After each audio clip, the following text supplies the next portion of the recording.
पक्ष आज चालवला जातोय, नाहीतर त्याच्यामध्ये ज्या काही गोंधळ आहेत, त्याच्यामध्ये नेत्यांमध्ये वाद, नेत्यांची नावं यादीमध्ये न येणं, ठराविक लोकांचीच नावं यादीमध्ये येणं, या सगळ्या गोष्टी आणि ज्या पद्धतीने पक्ष चालू आहे तर याच्याकडे नक्कीच पक्षामध्ये किती लोक किती दिवस राहतील हा प्रश्न नक्कीच तिथे निर्माण होतो. आणि त्यातलं जे ठाण्याचे नेते स्वतःला समजणारे ते शिंदे गटामध्ये त्या ठिकाणी गेले. आता शिंदे गटाला किती त्याचा फायदा होईल हा वेगळा विषय, पण आता ते तिथे गेलेले आहेत. त्यामुळे सुरुवात कुठं ना कुठेतरी झालेली आहे. त्यामुळे पक्षाच्या प्रमुखांनी एकत्रित बसून आमदारांना जरा विश्वासात घेऊन पुढं कसं काय काम करायचं त्या त्या पक्षाच्या नेत्यांनी त्या ठिकाणी ठरवलं पाहिजे. पण तसं कुठेही काय होताना दुर्दैवाने दिसत नाही असं आम्हा सगळ्यांना वाटतं आणि कुठं ना कुठेतरी तो पक्ष कमकुवत होत चाललेला आहे. आता अजितदादांसारखा एवढा मोठा नेता त्या पक्षाचं प्रतिनिधित्व करत होता.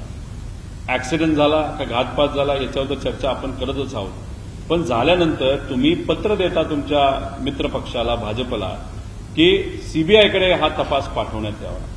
एकदा तुम्ही पाठवलं, काही झालं नाही, तर तुम्ही स्मरणपत्र देता तरीसुद्धा काही होत नाही.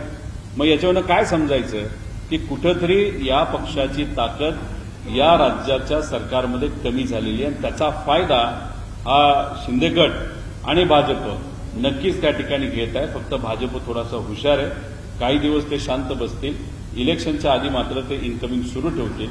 शिंदे गटाच्या बाबतीत काय सांगायचं, त्यांनी इन्कमिंग आत्तापासूनच त्या ठिकाणी सुरू केलेली आहे.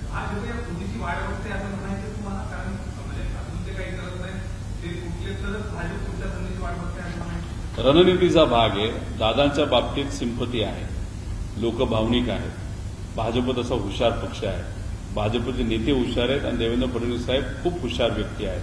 त्यामुळे ते लगेचच या बाबतीत काय करतील असं नाही, पण लोकसभेचं इलेक्शन नाहीतर विधानसभेच्या इलेक्शनच्या आधी नक्कीच काही ना काही ते गडबड होईल आणि त्या पक्षाला फोडण्याचा प्रयत्न तिथं केला जाईल.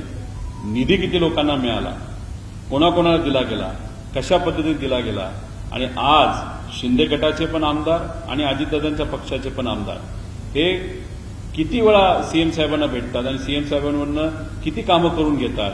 मग एवढं चांगलं नातं जर आत्तापासूनच झालं असेल तर मग शिंदे साहेब आणि सुनेत्रा काकी कुठं ना कुठेतरी कमी पडतात का? मग पॉवर सेंटरच असं करून ठेवलंय की आज जर या सरकारमध्ये काम करायचं असेल तर भाजपच्या नेत्यांशिवाय कामं होऊच शकत नाही. म्हणजे आतापासूनच आमदारांबरोबर संपर्क हा भाजपच्या नेत्यांनी त्या ठिकाणी सुरू ठेवलेला आहे. पण भाजप आत्ताच कुठेतरी बॉम्ब फोडेल असं नाही, ते पेशन्स दाखवतील. शिंदे साहेबांच्या बाबतीत किती पेशन्स आहे आपल्याला बघावं लागेल.